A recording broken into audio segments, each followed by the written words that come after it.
paysage. Oui, vous verrez le paysage nouveau du Ruchard, Ouais. mais pas le paysage ancien. Ouais. Traditionnellement, le Ruchard, c'était une lande. La lande, c'était une fabrication humaine. Bon, c'était la surexploitation des bois et des terres qui avait conduit à la landification, je ne sais pas si ça existe comme terme, enfin, du sol.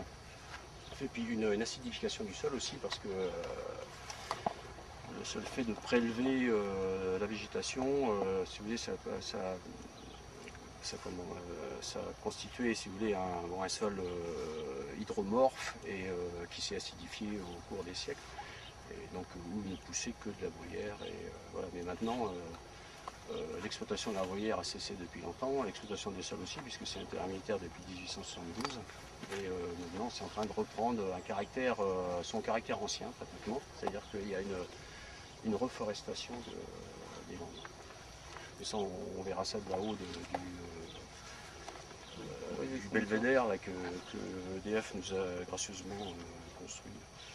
Voilà. Donc si vous avez des questions sur l'agriculture en particulier, sur les spéculations, sur l'agricole, même éventuellement sur la botanique, hein, mais bon, je ne suis pas un grand spécialiste, mais je peux quand même vous enseigner un petit peu. Et puis sur l'histoire, là je peux vous renseigner. Voilà. Sur l'agriculture, moi je trouve, bon, je suis d'ici, hein. Oui. Enfin d'ici, je travaille à Moi, Paris, je mais ne je suis pas. d'ici. Voilà. Ah mais si, moi j'aime, si, je m'en rends. Enfin, côté de l'île Bouchard. Je trouve qu'au fil des années, l'agriculture a un peu changé. Ah bah oui, c'est bien sûr qu'elle a changé. Non mais je veux dire, L'agriculture, elle change depuis le XVIIIe siècle pratiquement. mais même en Mais une génération, enfin ma génération. Le mouvement s'accélère. Bon, ici, bon, vous voyez les parcelles à peu près, on voit pas les parcellaires, bon, vous voyez un petit peu les différences de couverture, donc ce sont des parcellaires qui varient entre 1 hectare et 5-6 hectares. Bon, il faut vous dire qu'avant 1972, c'était vraiment le roman. Le parcellaire, il faisait en moyenne 10 arts, 15 arts. Bon, il y avait il doit y avoir, que je me souvienne, il doit y avoir tous 1200 hectares cultivables sur la commune. Et il devait y avoir dans les 15 000 parcelles. Donc ça fait une moyenne de, bon, comme il y avait, à l'origine, il y avait, il pouvait y avoir de 300-400 foyers, donc ça faisait il y avait, mon voisin ici, là, en bas, il disait qu'à un moment, il avait 70 parcelles. Et des années, il oubliait d'en cultiver parce que Il ne se souvenait plus où ils étaient. les assolements, les rotations étaient impossibles. Bon. Alors depuis 1972, dans le roman est passé avec, il faut dire que ça en avait besoin sur le plan des structures agricoles. Alors après, avec tous les problèmes que ça pose, qu'ont posé les remembrements à cette époque, où on allait à coup de bulldozer et puis on foutait en l'air Ici, le secteur, c'est-à-dire tout ce qui est au-dessus des coteaux, là, grosso modo, hein, bon, c'était de la vigne, c'était des terrains à vigne. Il y avait beaucoup de petits murets en pierre, donc qui participent au paysage, mais qui participent aussi à la biodiversité, parce que dans les murs en pierre, il y avait l'escargot. Alors la capitale, Crissé, pour les plus anciens, je ne sais pas si vous vous souvenez, Crissé est capitale de l'escargot. Hein. Quand il pleuvait, on allait avec des seaux ramasser 20 kg d'escargot. Hein. Parce qu'il y avait des murs partout. Maintenant, avec le remembrement qui est passé, qui a balancé les murs, et puis aussi la rénovation. Hein. C'est-à-dire que maintenant, on fait les joints dans les... On rénove, on modernise l'habitat et tous ces trous là toutes ces granges qu'on rénove et tout ne sont plus des biotopes comme ils ont été pour les chouettes effraies, etc. Bon, vous savez, les petits murs, c'est dans les petits murs et les escargots, mais aussi les serpents.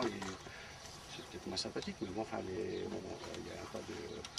y a un tas d'animaux qui sont en bas de la chaîne alimentaire qui prolifèrent là-dedans. Donc tout ça, ça a été viré. Les haies. Alors là, les haies, je vous dis pas. Encore qu'ici, c'était pas un paysage de haies vraiment, on peut en parler. Hein, c'était pas bocagé. Parce que les terres sont quand même, c'est des terres quand même qui sont assez bonnes. Donc on faisait surtout de la céréale.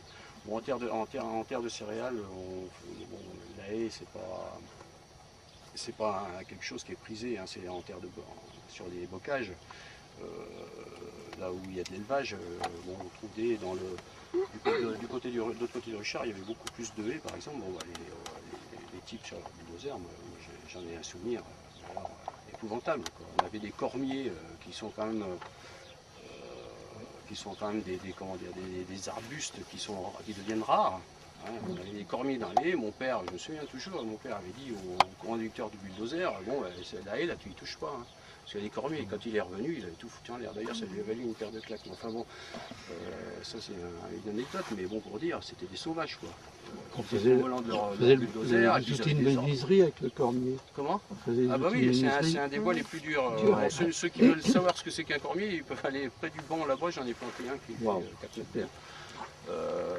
C'est un arbre qui est devenu rare, c'est un sorbier en fait. Et on faisait des pièces de menuiserie, et notamment des dents de moulin, parce que c'est très dur. C'est très très dur, donc...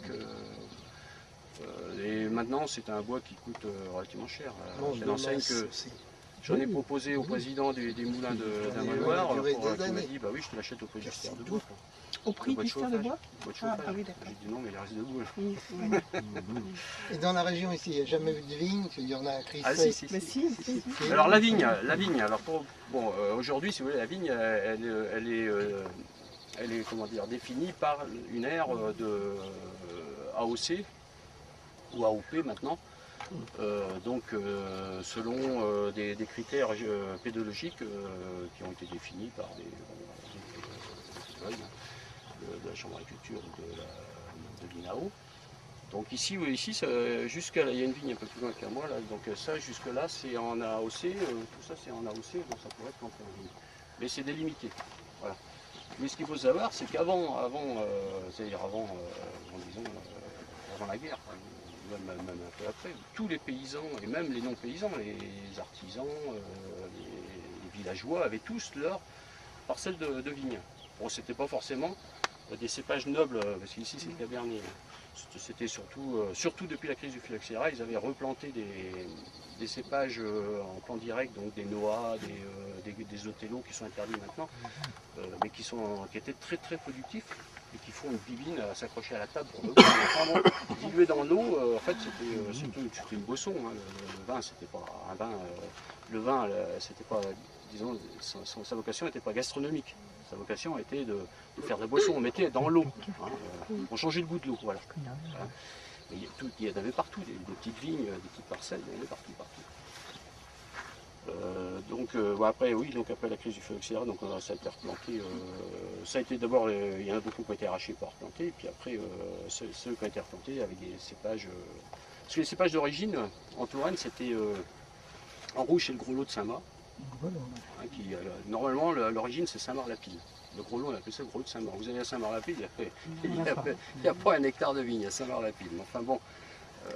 C'était là, tous ces coteaux de la Loire étaient plantés hein, jusqu'à Orléans, hein, parce que sur la Loire, on poussait les barriques jusqu'en bas, puis ils partaient sur Paris ou sur Nantes.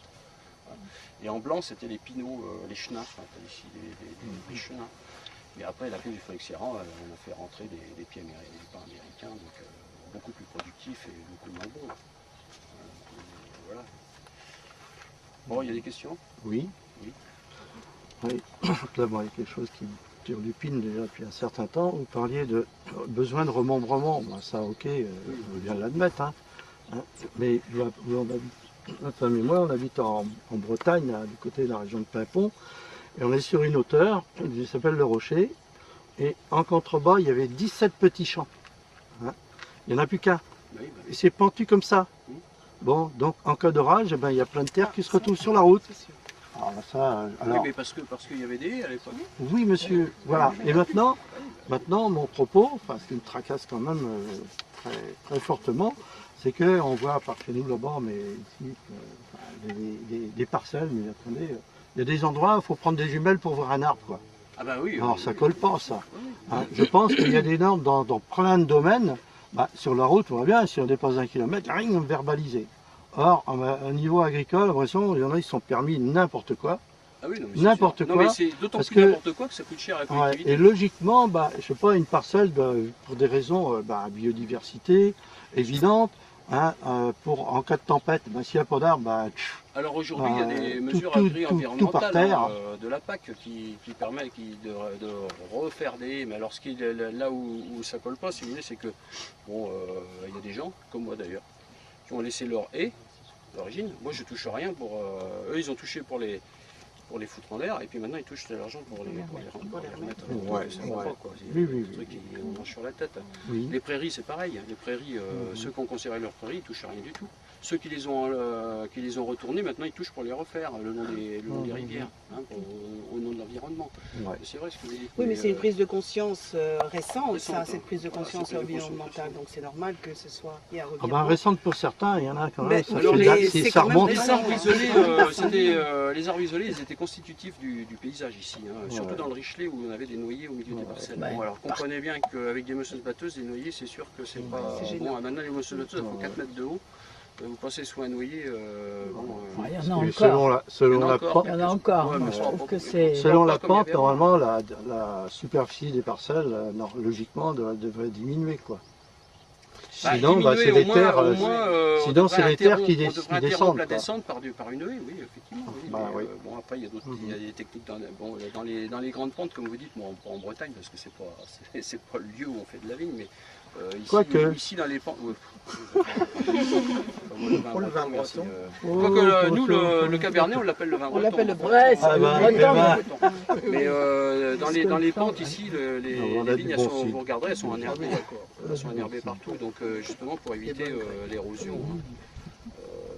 Donc ça fait partie d'un petit peu des techniques de lutte contre l'érosion. Bon, sinon, en ce qui concerne les arbres isolés, bon, dans tout le pays haut, hein, peut-être pas trop dans la vallée, où ici c'était les noyers, hein, les noyers et les amandiers qui poussaient sur les d'ailleurs on en voit encore, d'ailleurs vous êtes passé à côté tout à l'heure, sur les coteaux, ou les, je vais pas le dire, les murets, sur les murets, ils poussaient là-dessus, ils gênaient la pas. chaleur. Ouais, ils avaient la chaleur et il y avait des amandiers et noyers. Bon. Et dans le haut, on avait beaucoup de pommiers, de poiriers isolés au milieu des parcelles, et notamment des poirillons avec lesquels on faisait de la boisson. Ces espèces de poirillons acides, là, il y avait des grands poiriers qui faisaient 10 mètres de houppe, et qui faisaient des tonnes de... Moi j'ai connu ça, hein, on allait ramasser ça, nous on les ramassait pour les cochons quand j'étais gamin, mais à l'origine c'était pour faire de la boisson. Alors, on faisait de la boisson, parce qu'on faisait de la boisson avec tout. Ah, parce que le vin, je vous disais tout à l'heure que tous les paysans et même les petits artisans ruraux avaient leurs parcelles de vignes. Bon, ceci dit, les plus pauvres, ils vendaient leur vin parce que c'était un moyen de faire de la monnaie. Donc ils buvaient surtout de ce qu'on appelait la piquette. Donc ils passaient de l'eau et puis du sucre éventuellement sur du marc, ils refaisaient fermenter et ça faisait une boisson à 3-4 degrés qui valait rien du tout. La piquette, c'était pas bon, mais bon, ça changeait le goût de l'eau comme je vous ai dit tout à l'heure. Et on faisait de la boisson avec tous les fruits des haies. Hein, c'était les cormes, les alises, les mûres, on ramassait tout ce qu'on pouvait, on collait ça dans un tonneau et on faisait fermenter ça. Et on faisait ce qu'on appelait ici la boîte. On appelait ça la boîte ici. Bon, c'est la boisson. Voilà. Donc, et ça, la boîte, le tonneau on le perçait en bas, ça coulait là-dessus, puis on remettait de l'eau, hein, puis à la fin ça avait le goût de rien du tout, ça avait le goût de faire. Voilà. Et le vin, c'était. Alors les bons vins, c'était très cher. Ici, il se faisait, après la guerre, il se faisait un peu de cabernet, mais c'était... Ici, vous avez toutes les vignes qu'il y a sur Cravant et tout, mais ça n'existait pas. Panzou, il n'y avait rien à Panzou. Il y avait des vaches dans les champs. Oui, c'est récent la plantation. C'est récent, c'est depuis les années 70. Oui. Bon, oui, c'est très récent. Bon, Et avant. comment Il y en avait, depuis la guerre, même avant la Ah oui, guerre, non, mais il y avait des mais c'était vignes. des parcelles. Oui. C'était des Oui, petites oui, parcelles. oui, C'était des parcelles de 30 arts, 40 Oui, arts. oui. Voilà. Et déjà, les gens, Oui. après la guerre, ont compris que ce vin-là, il se Voilà. vendait bien. Ouais. Moi, on m'a raconté qu'ici, la parcelle que j'ai replantée, c'était le père Roncin, qui était le maire d'Armand-les-Roches à l'époque, qui possédait cette parcelle-là en 47, qui était une année exceptionnelle.